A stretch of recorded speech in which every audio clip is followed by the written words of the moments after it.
Good morning.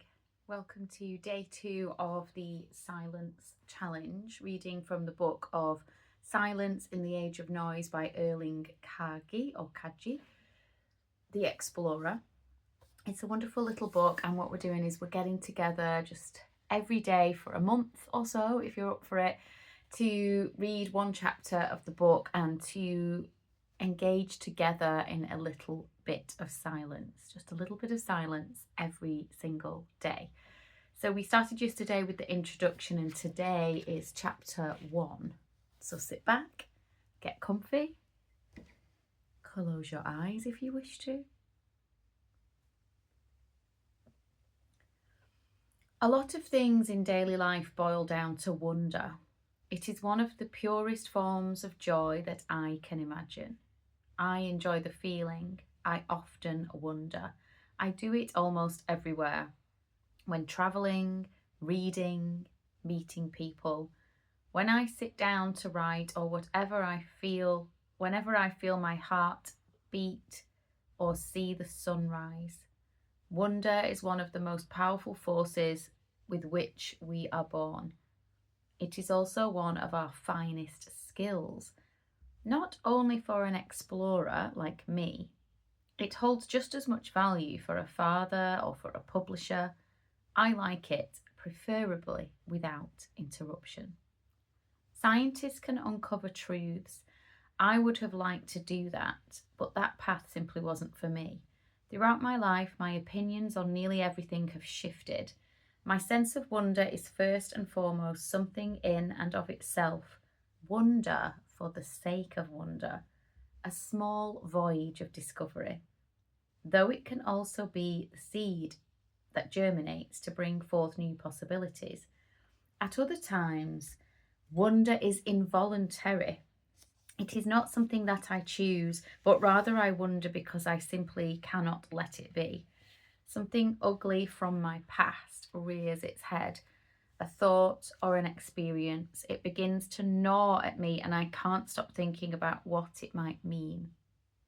My cousin came to dinner one evening and she gave me a poetry collection by a Norwegian author and playwright, John Fosse.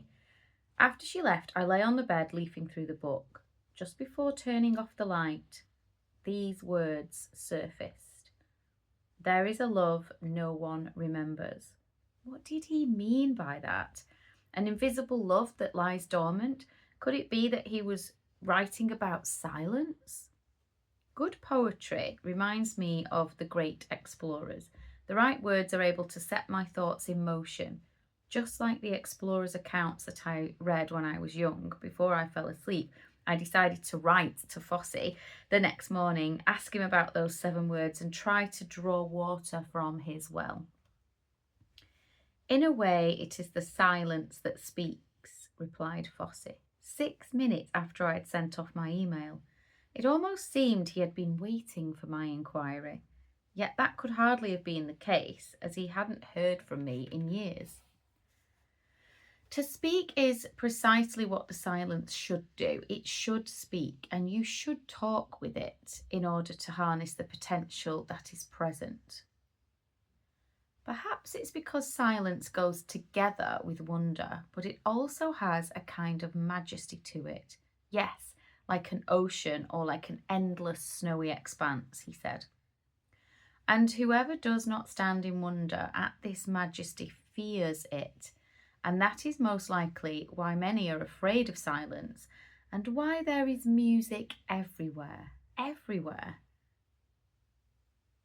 I recognise the fear that Fosse describes, a vague angst about something I can't quite put my finger on. Something which causes me all too easily to avoid being present in my own life. Instead, I busy myself with this or that, avoiding the silence. Living through the new task at hand, I send text messages, I put on some music, listen to the radio, or allow my thoughts to flit about, rather than holding still and shutting out the world for a single moment. I think the fear that Fosse expresses is a fear of getting to know ourselves better. There is a whiff of cowardice whenever I try to avoid that. Are you ready for a little moment of silence? Yesterday we did 30 seconds. I think we'll keep it around the same today and just build up slowly. So just 30 seconds. If you've made it this far, well done. In today's busy life, people's attention span is dwindling. I know that. So if you're here with me, thank you.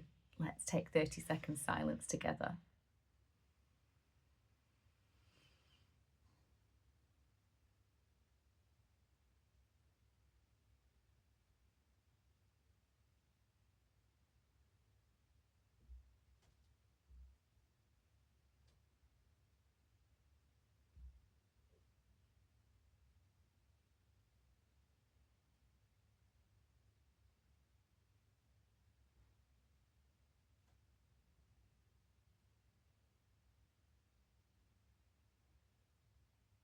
That's it. That's all it takes.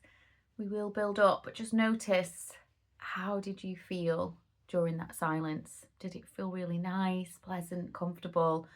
Was it a little bit difficult for you today? Do let me know in the comments. I would love to hear from you how you're finding this.